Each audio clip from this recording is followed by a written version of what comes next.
Have they removed Traoré on the list of the threats of American interest? The question is no.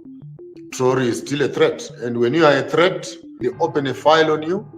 They organize the economic hitman strategies, from sanctions to many other forms, even mercenaries and poisoning and direct extermination of life. We need one African army. One African army. Peace and blessings, everybody. I'm your brother Orina, all the way from the motherland, all the way from Kenya, Nairobi, nation's capital. And today I have my elder. This is my favorite guest. Last time he blew this place up. He blew it up. And you know, I'm just happy to have my elder here. Whenever I call him, he answers. And Mzee, thank you so much for welcome to Sell Africa to Africans. How are you doing today? Thank you very much. Been traveling, a bit of cultural experiences I had in Zambia, northwest Zambia, the Lunda Tongos, the Great Zambezi, and yeah, quite a bit of learning to do there from the indigenous kings and tribes, festivals, drums, food, cultural exchange, fashion, and quite interesting. And I shot up into one of the caves there, right up one of the oldest copper mines in Africa. Even believe that the copper that Solomon used and other guys were using is actually on the trade route from Zambia into Tanzania, into the Sudan, right up into Yemen and Jerusalem. So they've got a long history, which dates into the BCs and ADs, where copper was just lying on the ground, and smelters that are in the bushes there, which were used by the ancient fathers in making weapons, instruments, bracelets, jewelries, and many other things. And I got a cave there, which was used actually also as a sanctuary, a training camp for soldiers and stuff like that. Quite interesting, I should say. Quite interesting. Wow, amazing. And you were in Kenya the other day.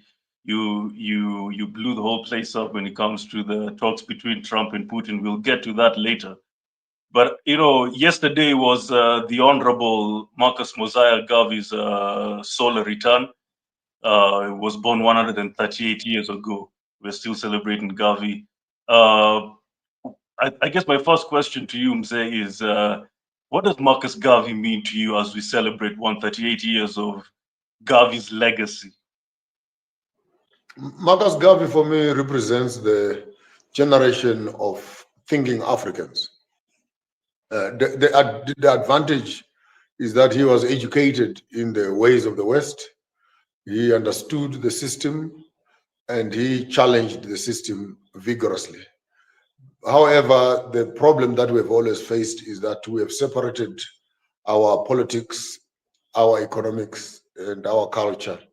And at the end of the day, you end up having Marcus Garvey on one end, Martin Luther on the other end, Malcolm X on the other end, Henry Clark on the other end, and all of them are Africans working for the same objective, except that you don't find all of them sitting in one room and strategically positioning their liberation struggle. And again, you'd understand religion becomes a hindrance to that quality of conversation, because the Islamic world is claiming the Malcolm X's, Christianity and Protestantism is claiming Martin Luther, Garvey's in the Caribbean is becoming more political. So it presents to us a time when Africans started thinking, and even Bob Marley was there, same era, but he was on the musical side. But if you can put all these things in context, you actually be able to see a certain wave of a shift in mindset, challenging of the status quo academically. So the Du Plessis and the Henry Clarks, they did quite an astounding work in terms of Egyptology and reestablishing that the history of Egypt is a history of Africa. Anyway, Marcus Garvey was talking repatriation on the other end. And Malcolm X was pushing through the Islamic world, the challenging of the white institutions of religion. And I remember him not as a singular. I remember him in a collective, that he made his meaningful contribution towards the liberation of the African child. And when I was in Jamaica, I actually had the privilege of going to the Marcus Garvey's home in St. Anne's. I think it's St. Anne's. I went to a home, a dilapidated house. You would cry if you go to that house, and yet his face is on the Jamaican money. His face is on the Jamaican money.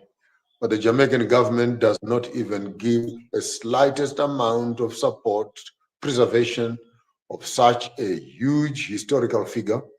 When I went to the final place where these books are stored and the center is, it looks terrible.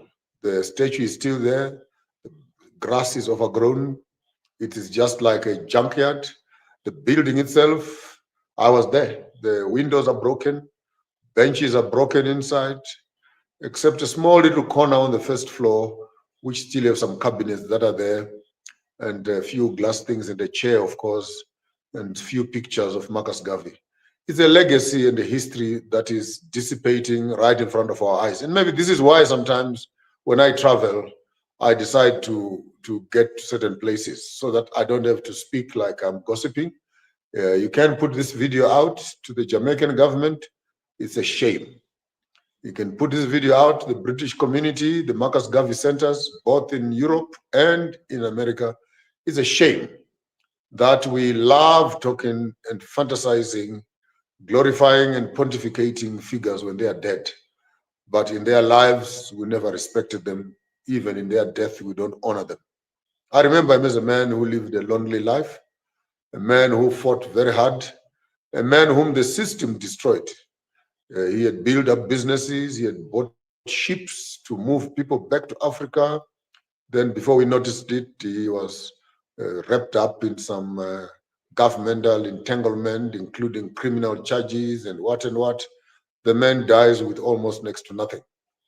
But the vision that he had, it was, and it is still a vision that every diaspora African child needs to embrace and implement, even if the European and American Africans will not make it home.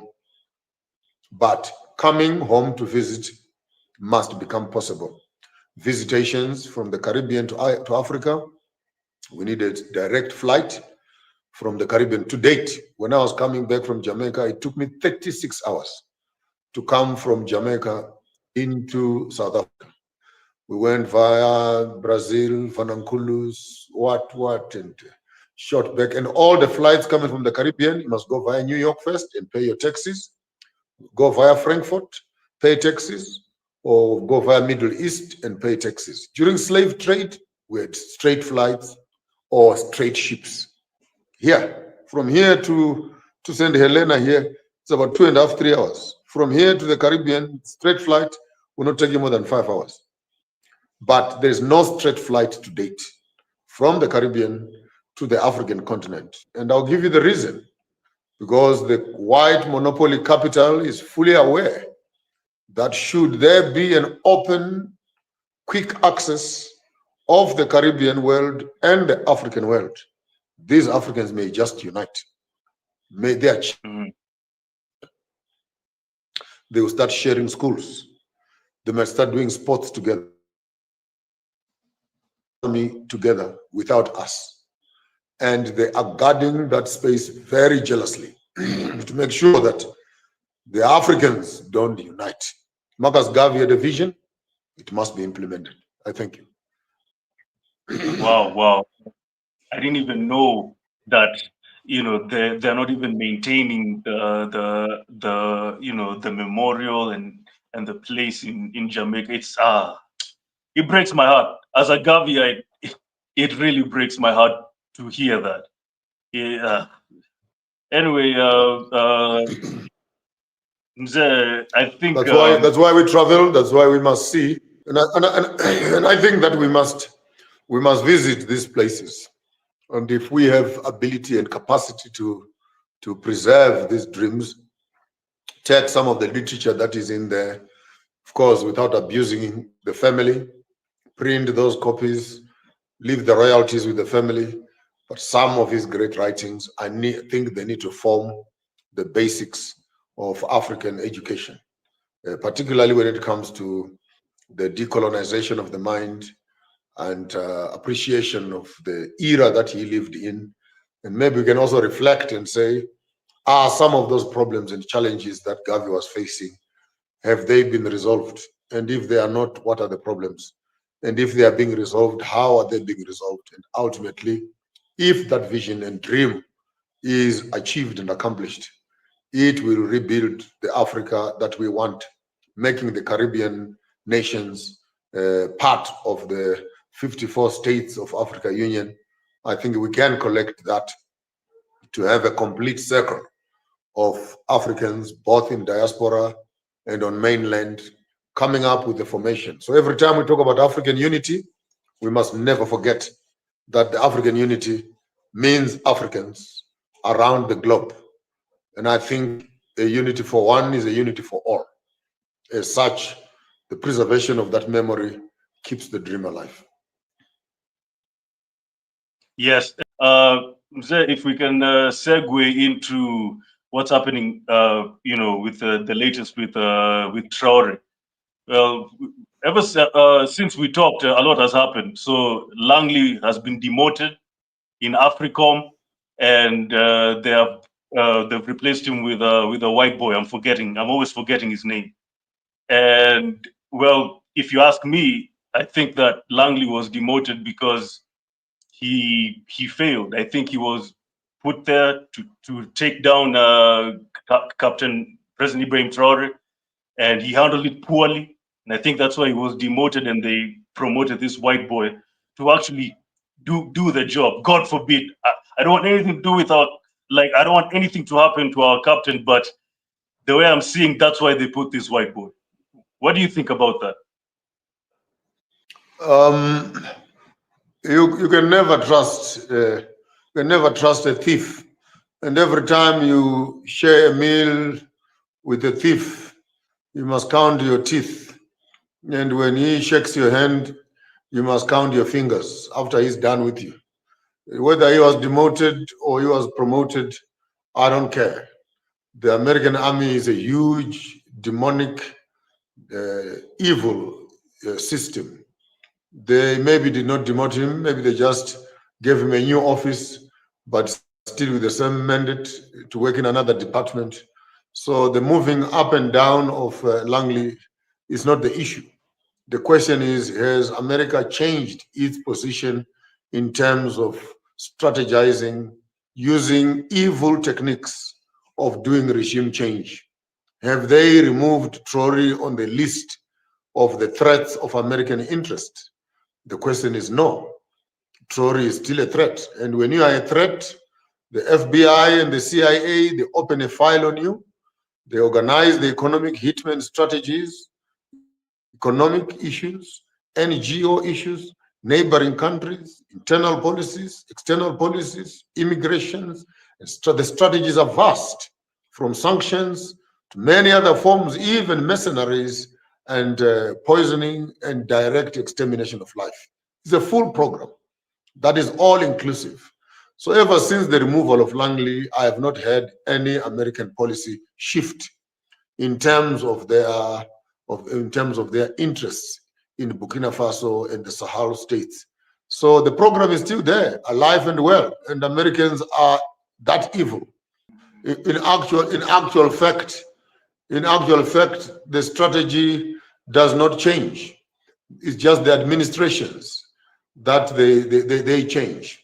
So until we hear a declaration that from the State House or from the Congress that there will no longer be a threat to the Sahel state and that Traoré is no longer a problem to them, because Trump the other day invited him to America, and what they do when they do such things, they make a declaration declaring you as a criminal, then they invite you into their space and they arrest you, and then they confiscate and etc. But of course, African countries being African countries, they don't think that this generation will actually take it upon themselves. So even Ibrahim Traore has turned down a few of those offers into the NATO-controlled spaces because they will arrest you when you get there.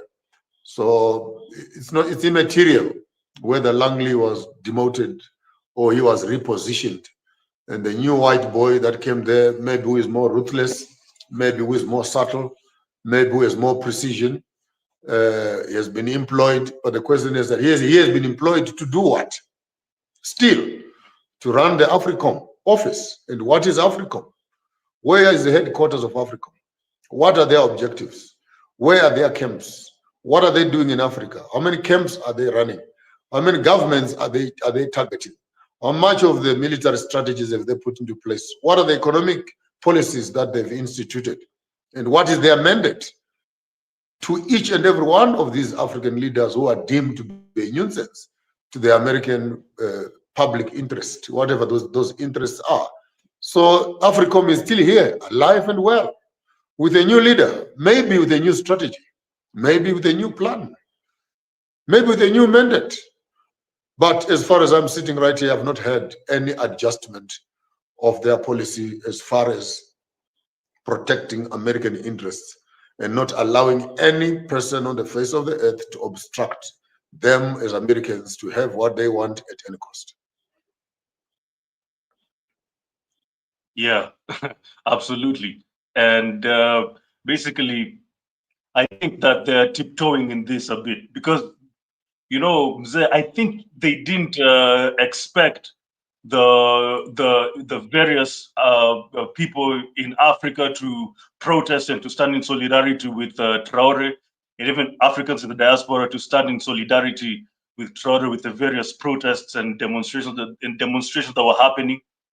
And now I think they know that, this guy, you know, he has a lot of support from Africans. We need to handle him very, very carefully because I think they didn't see that coming. They didn't see Africans standing in full solidarity with him. Yeah.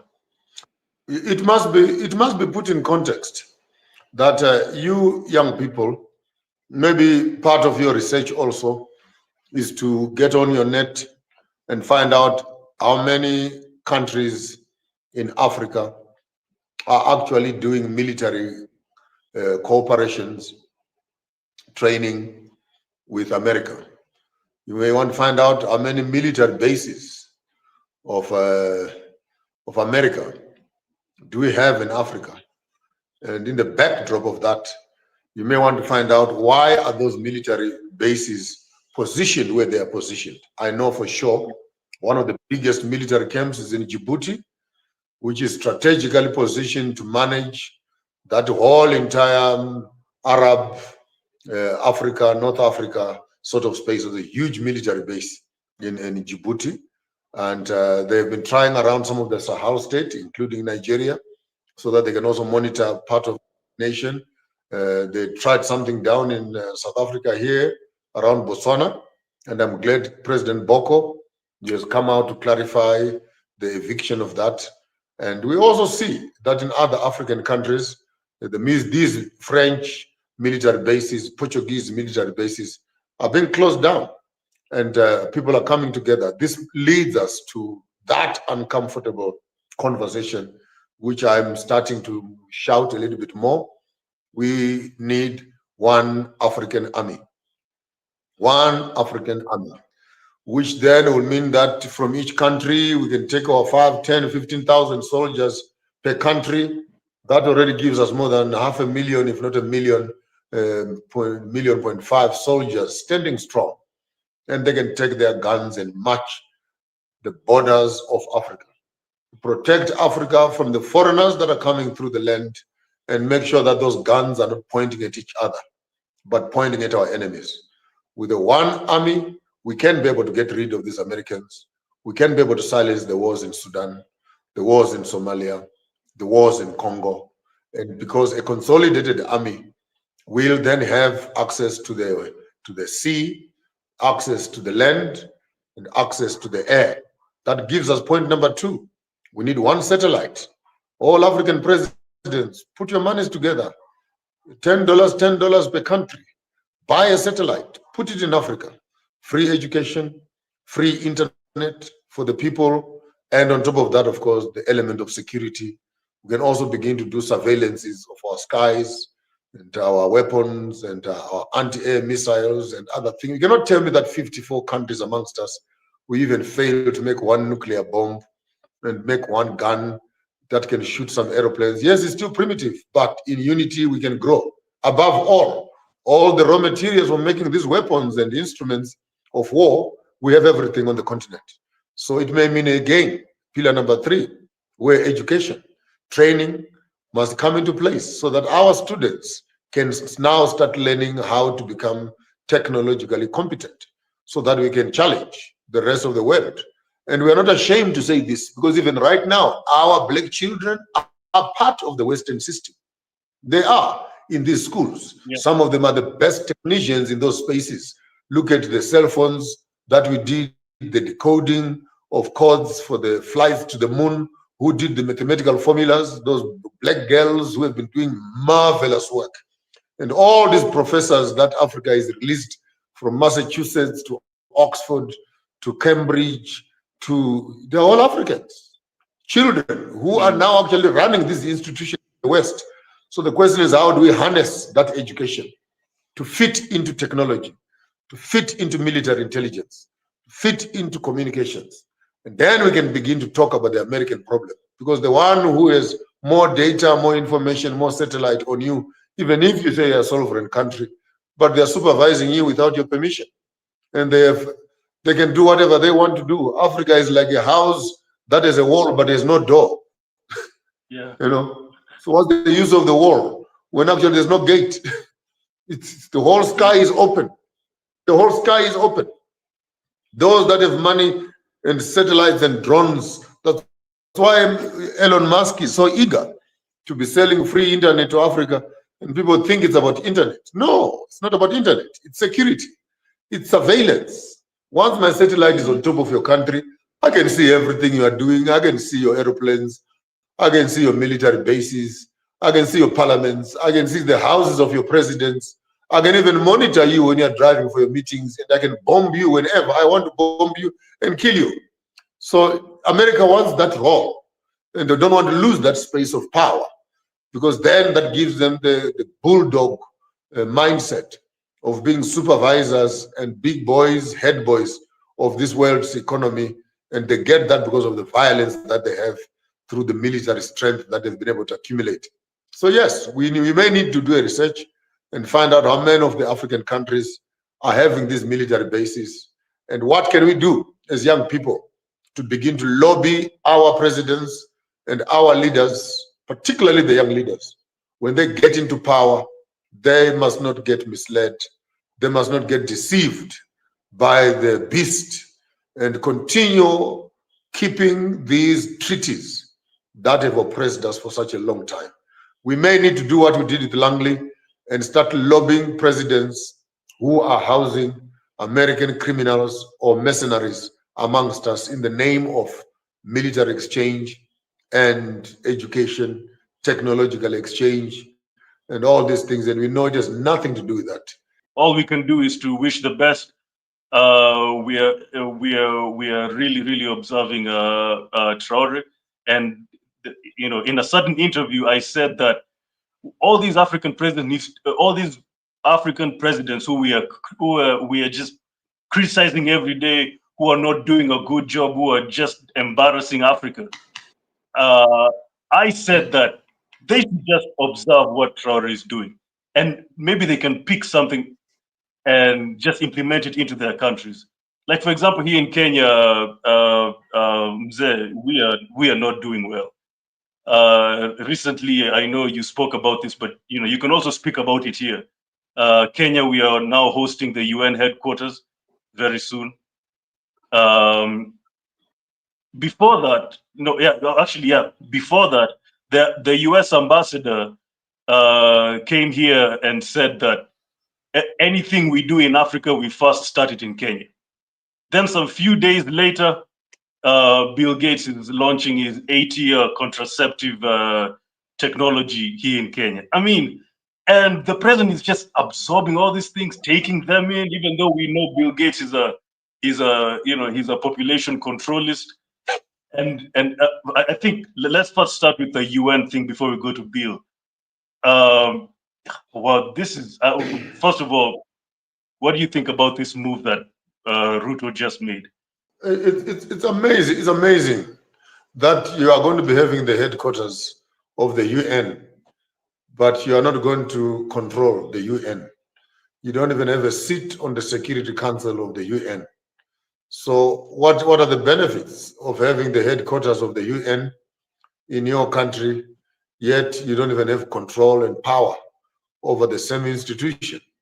And why are they coming here? Because New York is too expensive. The Netherlands is too expensive. So they want to come here and get cheap things.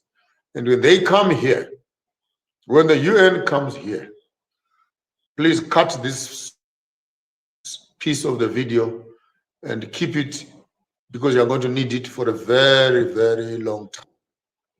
When the UN comes to Kenya, it comes with all the rubbish that it has. And one of the biggest rubbish are the United Nations Human Rights Charters, with all the garbage and gibberish that you have been struggling with from New York. Kenya will be a gay capital. Kenya will be a lesbian capital. Yeah. You are going to be the forerunners of implementing the United Nations charters, from contraception to human and gay rights, to everything else that has been offending us, to IMF, to World Bank, to loans that Africans can't pay. And immediately you begin to think in that direction. We actually don't need United Nations here when Africa Union is not even functioning. For what? And if we are going to have the United Nations here in the backdrop of the ICC, then we need to make sure that we use these institutions for the reason that they must be used, to get justice for our people.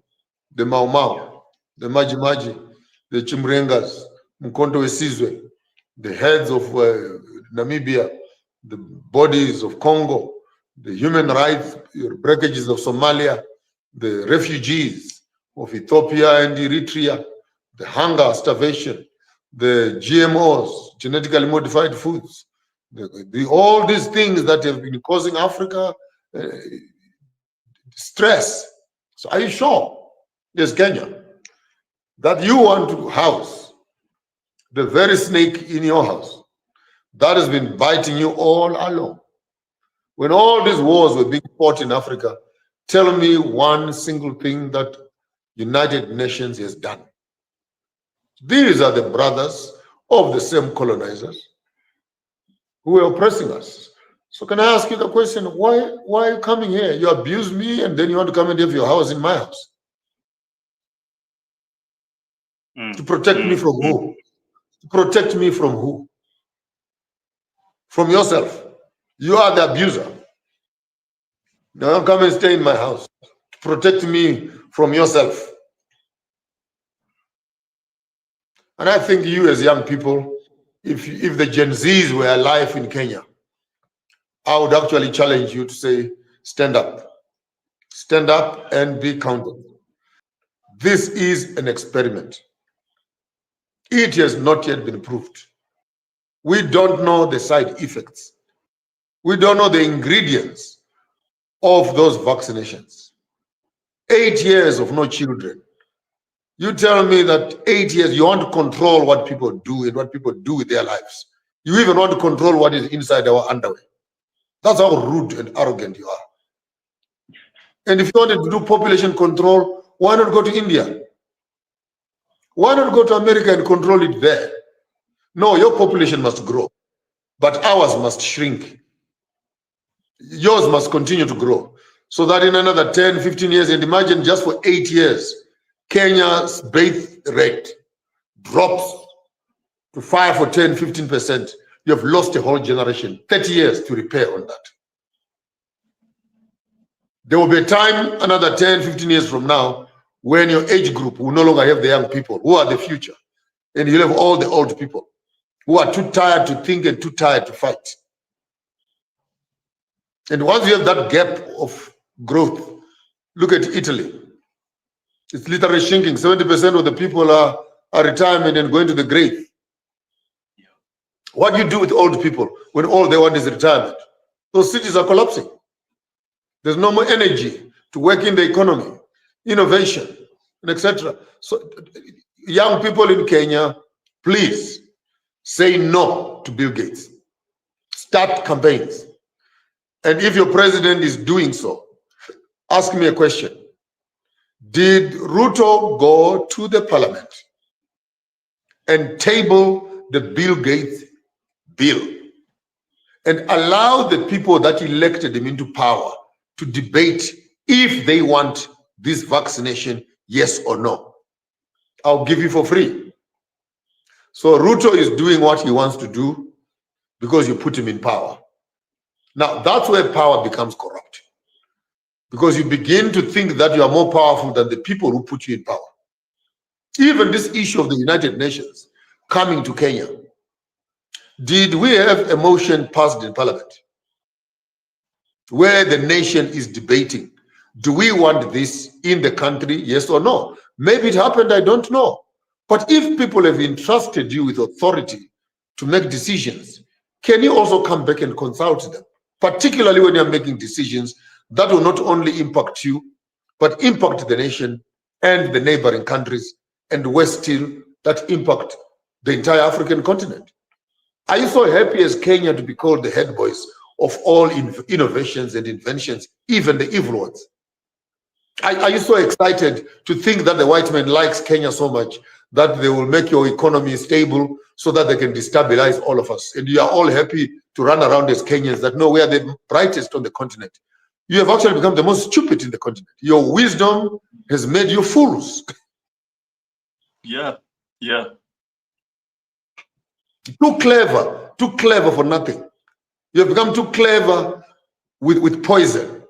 And this poison, after it has destroyed you, it will destroy all of us also. I want to challenge the Gen Zs. Say no to United Nations. Say no to your soldiers in Haiti. Say no to vaccinations from Bill Gates. Say no to the Chinese who are abusing and taking your land. Say no to politicians who are stealing your land in the name of being powerful. Say no to millionaire politicians who are stealing state funds to enrich themselves. Put your fingers on real issues as young people, because if you allow them to take away your land, you'll have sold the future for your own children.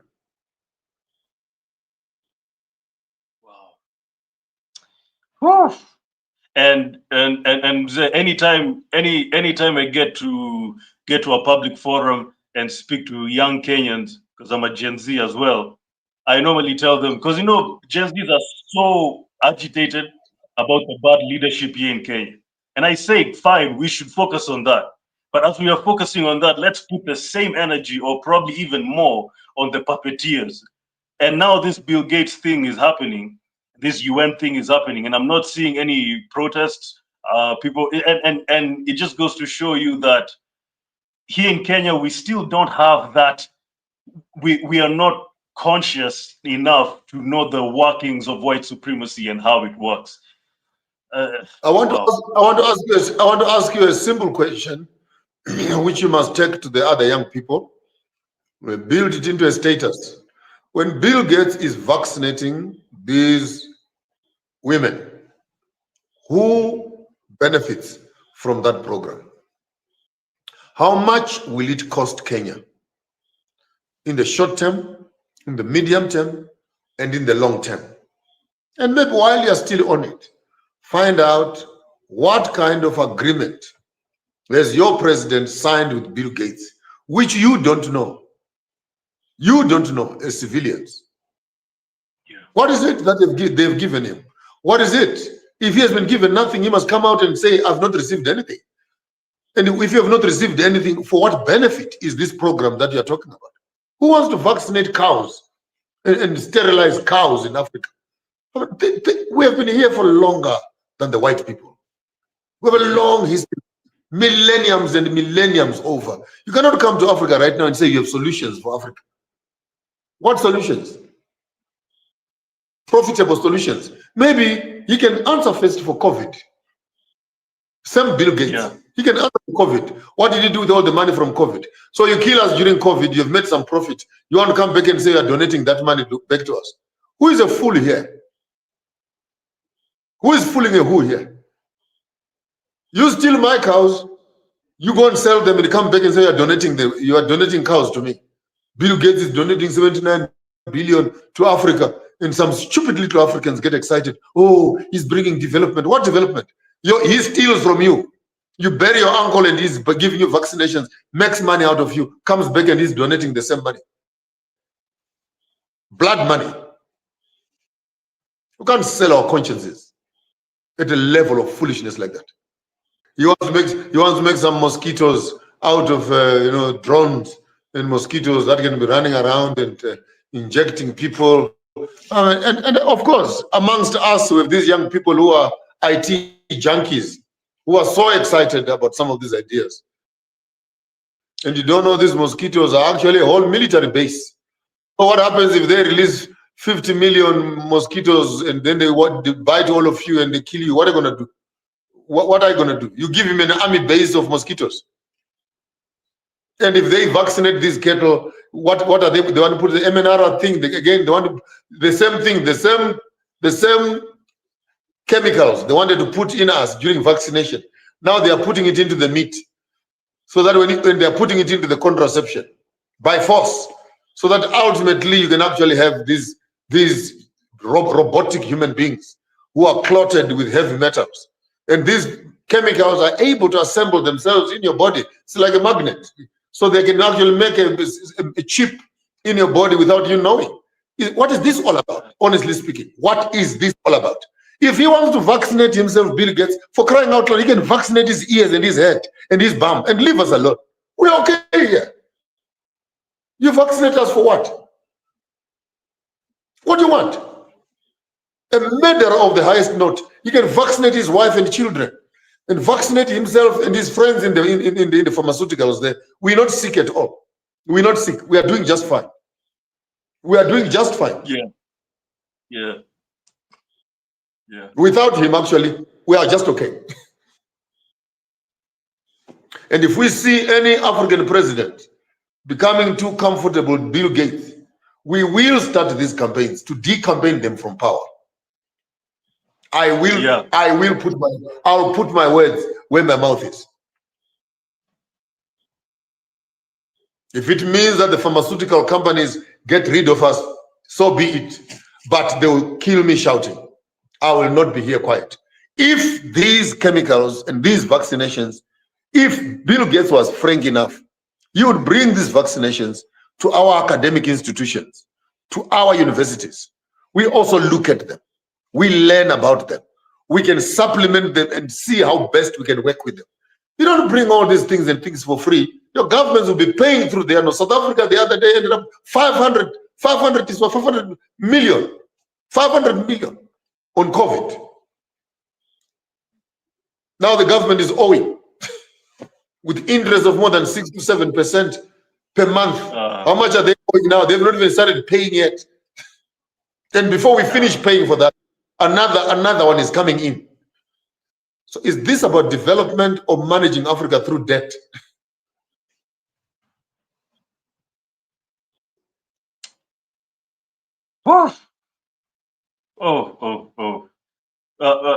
It's depressing even to think about it. But back to the UN thing, Mzee Maponga, what do you think? I mean, because I saw you in your video, you said that when it comes to diplomacy, when it comes to things like this, it's all about leverage. You give me this and I give you this. But it seems like with this UN thing, we are just on the giving end. We are never on the receiving end. Why are we not in the Security Council? And you said all those things. Why are we not having veto power in the UN now that you want to set up your headquarters here in Kenya? And You cannot have a Security Council seat because you don't have nuclear weapons. You don't have nuclear weapons. Number one, you are not united. Number three, you are not a threat to anybody. There's nothing you can do as Africans that threatens global politics. So you are a non-entity. You are not a subject for conversation. You are an object of observation. We will tell you what we want you to do. When world leaders meet to discuss the security of the world, Africa must not be there. Africans have not been included for a simple reason that they are not a threat in any way. The only threat that we pose to the world is when we refuse to send them our raw materials, our uraniums, our coal, our copper, our lithiums. And yeah, that would be the least, or even maybe threaten their embassies that are here in terms of making it unsafe for their ambassadors to come here. The last threat is when we refuse to participate in their gay and lesbian issues, so that when their people are here and abusing our children, we must not arrest them. They must be free to perform whatever they want to perform and go back. Other than that, I don't see Africa being a threat in America in any way. Anyway, and the last one could be that we could be a threat if we start becoming, our food sustainability becomes viable. Then it means that we stop importing. We stop consuming their goods.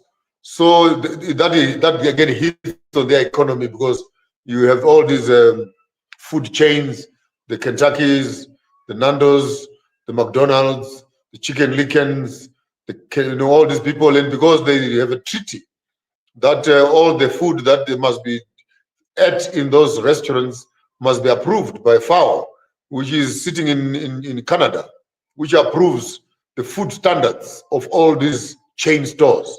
So what does that mean? That even when KFC comes to Kenya, the chickens in Kenya cannot fit into the KFC standards unless they go and register with FAO in Europe and in Canada.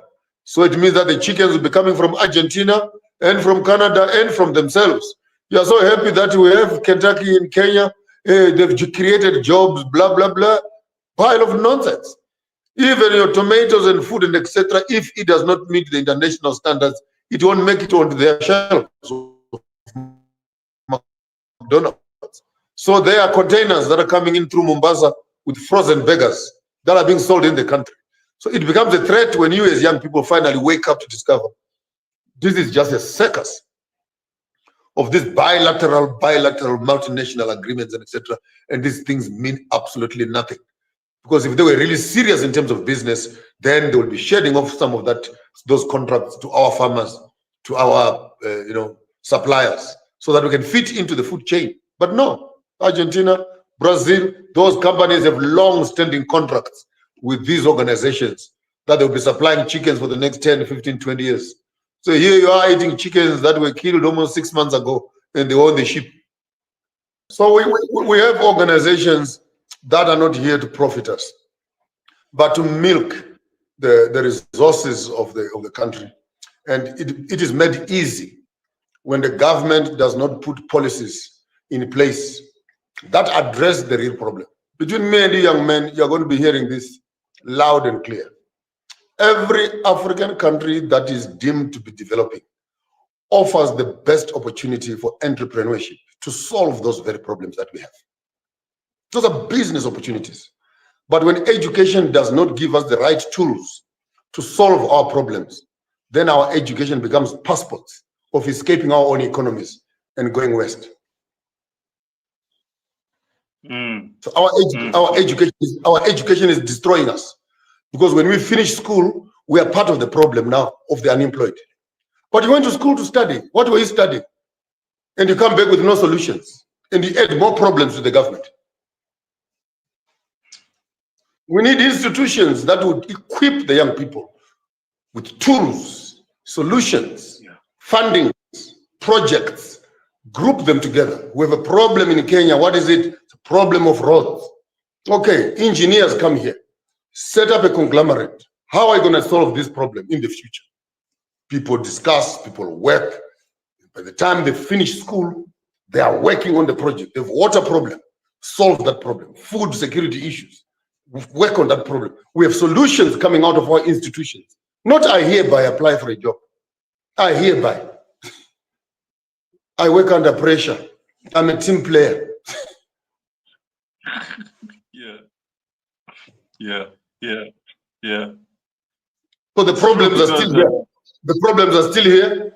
The students are here. The teachers are here. But the three of them have never sat in one room to say, okay, how can we solve this problem in Djibouti, in Zimbabwe, in Kenya, in South Africa? We have a problem.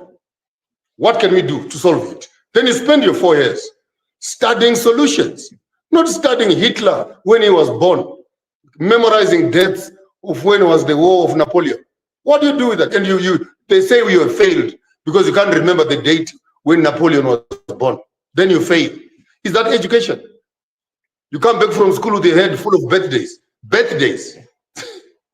of Hitler. Then you are educated because you know the birthdays.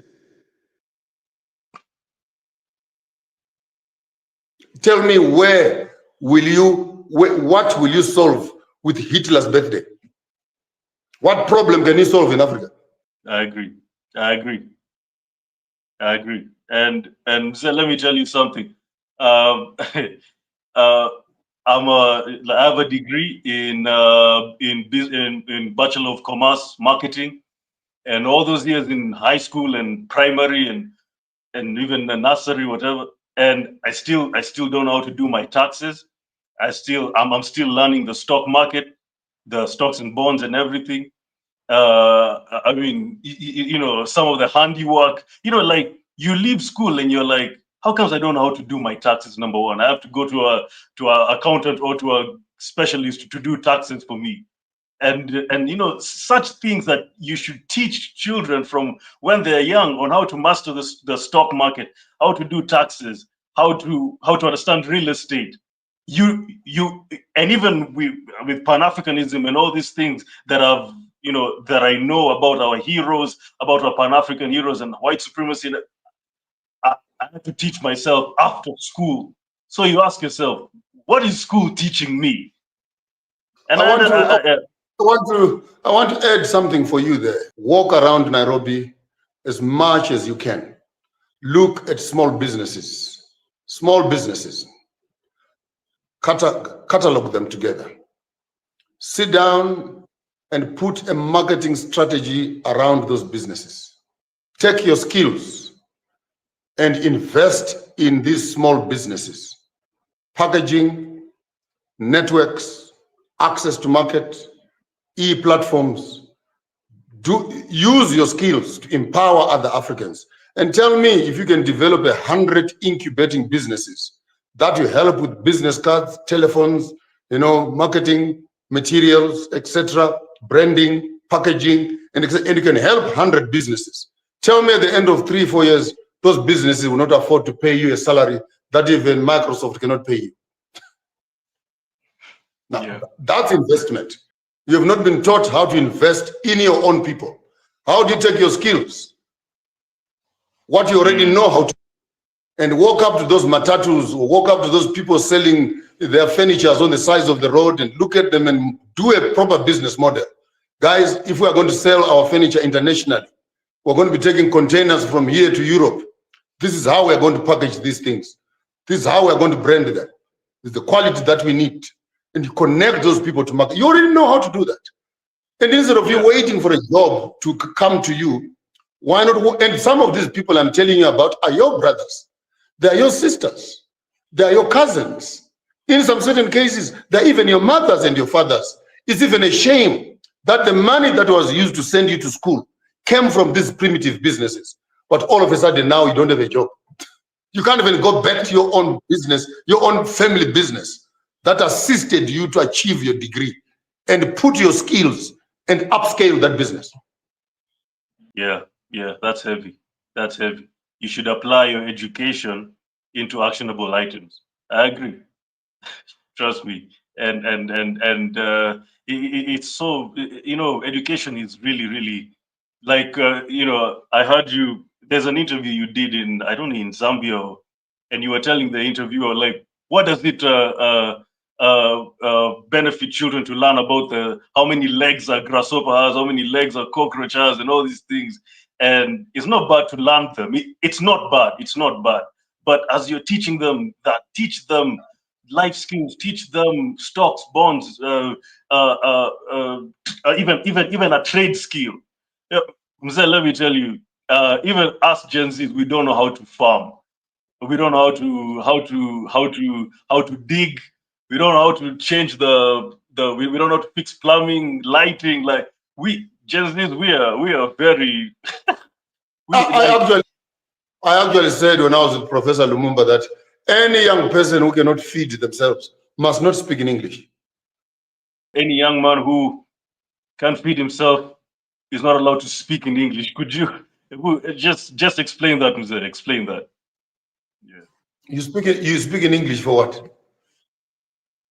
For what? Does English put food in your stomach?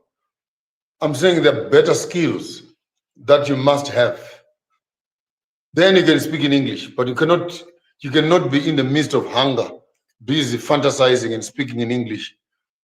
You have specialized in the wrong things.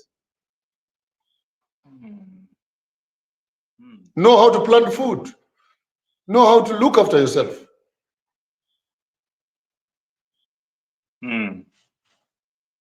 What does English help you with? What does poetry help you with if you can't feed yourself? For what? That's true. That's true.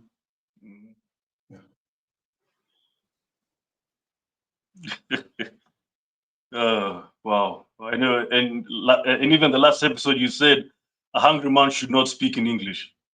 Yeah, so that's true. I'm not saying that they must not speak in English. I'm saying fundamental to life are life skills that I deem to be far much more important than our flamboyancy in terms of language. Language is secondary. Primary is food. You die of hunger with English in your mouth and wind in your stomach. As we close, because I'd like you to close by giving us advice as Gen Zs in Kenya and Gen Zs all over Africa and all over the global African race. Speaking about the global African race, I don't know if you've been seeing this. There's been an online beef, of course, that is engineered by these tech companies about the African American versus African beef that's going on. And basically, African Americans are not, agreeing with Africans and vice versa. But in reality, what's happening is that the beef is there a bit, but it's being fueled by Instagram, by TikTok, to make it something that is huge, but it's not really huge, but it's existent. Now, what would you say to some African Americans or some African diasporans, and of course here continental Africans, who don't believe in the spirit of Pan-Africanism, who don't believe in the spirit of uniting? What do you say about this beef that's kind of going on now? Yeah. See, many of our African young people, I don't blame them. You are looking at 3-4 years of cradle roll, 6-7 years of primary school, 4-6 years of high school, 4-5 years of university, 2 years of postgraduate, 25 years gone with your brains being brainwashed constantly. And while you are not in school, you are in church. You are not in church, you are in front of a TV. You are not in front of a TV, you are on your phone. You are on your phone, the whole world is bombarding you with data, information, misinformation, altering your mind, insulting your culture, condemning your history, creating new models, new idols, new frameworks of thinking, creating new visions and dreams of what you want to achieve. You tell me, after 25 years of having your brain brainwashed, will you be able to come back here and identify yourself as an African? The answer is no. And on top of that, of the misinformation, becomes convenient, as I said earlier on about Jamaica and Africa and the Caribbean, that who benefits when Africans are divided? Who stands to benefit when Africans are united? Both sides of the coin, you can see that the earlier one, the enemy will continue to thrive in our division, but Africa will unite and be able to break the back of the Westerners. The Americans who are in Europe, the Americans who are in America, I can say it loud and clear. Many of them are now just coconuts. They are brown and in color, but their whole world is a white world in their minds. They don't think like Africans.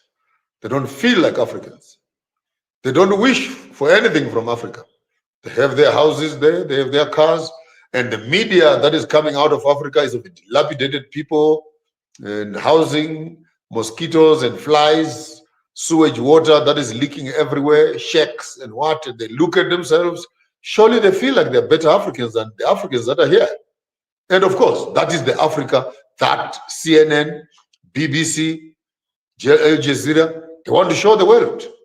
You cannot show the world wastelands in Kenya, hotels that are looking into the forests. You can't show them the beauty of the Serengetis and show them Kigali, show them Harare and show them Ghana and Nigeria, Lekki. You can't show them the beautiful Cape Town and show them that Africa is actually, in some cases, even more civilized than Britain itself, with cleaner spaces. Those houses, I lived there, they're cardboard box houses. Cardboard box houses. And they call it Britain, first world. People are living each other in columns like small little matchboxes. Here we have a whole 1 hectare, 2 hectares to yourself with animals and palaces. People have built palaces in Africa here. If we can lift some of those palaces and put them in Europe there, even the kings and queens cannot afford those houses. But the picture of a hungry Ethiopian has sat on the internet for the very long time, with that child with a back that is bent and the vulture is behind wanting to eat that child. You know, that picture there of the terrible Africa. That picture is more than 30, 40 years old. But every time people talk about Africa, that is the picture that they want the rest of the world to know about. And again, I want to blame ourselves. I want to blame the government, but mostly ourselves, that we have become also the agents of portraying that bad picture about our countries. That's why I travel some of these places and take beautiful pictures, beautiful parts of town, beautiful houses, beautiful streets. Yes, we still have problems, but there's no way we can develop investor confidence if we actually are the ones who are involved in terms of decampaigning our own countries. So the beef is there from misinformation. The beef is there for political convenience. The beef is there because some people are simply ignorant. The other people are being asked, which is the poorest country in the world? And they go, Africa. You know? Yeah. To them, Africa is a small little village. Some of them don't even know it's a continent. They think it's just a village. You meet some of them when we travel around the world. Oh, hi, where are you from? I'm from Zimbabwe. Oh, yes, from Zimbabwe. I have my friend in Nigeria. I have a friend in Ghana. Do you know him? Like, really? Really? I would know a friend of yours in Ghana, 1.9 billion people, and you're giving me a name in Ghana. I'm in Harare. Will you know him? Like, how naive can you be? How naive can you be? So do you guys sit with lions and do you have monkeys and snakes that are in your houses? I mean, you look at them and say, guys, no man, the misinformation in our generation is not funny. It's not funny. And unfortunately, it is deliberate and it is intentional.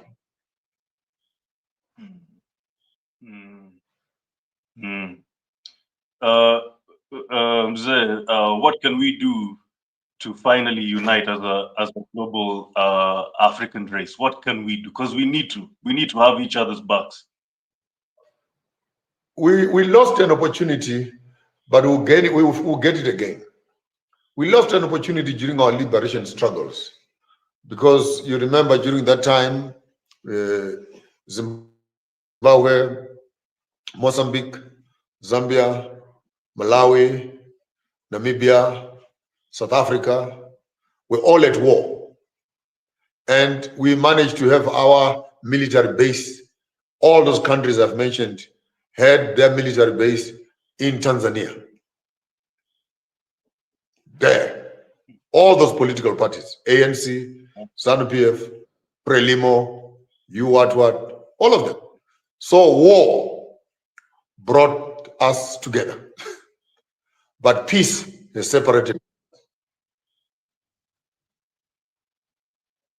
I don't know. What can we do? Maybe we need a catastrophe. Maybe we need a disaster to unite us. But if we were more sensible, we would then begin to remove our presidents and begin to find a single agenda leadership. Of course, I will not mix my words, under the model of Gideon Boko, Captain Ibrahim Traore, Mama Nandi Ndaitwa, and other progressive African presidents who are beginning to show the direction in which we want to go. What can we do? Let's start campaigning and putting leaders in power who have this agenda in mind, and they will help us to achieve what Kwame Nkrumah and Kambarage and some of our stalwarts, Sinkaras and Lumumbas, had in mind. Until we do something about that vision, it will just remain as a vision and a dream. And every generation born of Africans will be born in poverty when there is so much wealth. But the first PIN number we need to understand: one Africa, one passport, one stock exchange, one satellite, one army, one currency, one curriculum, one language, a commercial language, of course, without losing our language, so that we can trade, do business right across the continent without feeling that language is a hindrance. And there could be other more important, factors: food, sustainability, water preservation, conservation, and other critical models of development, so that our development does not end up as a European development, which then creates mega cities.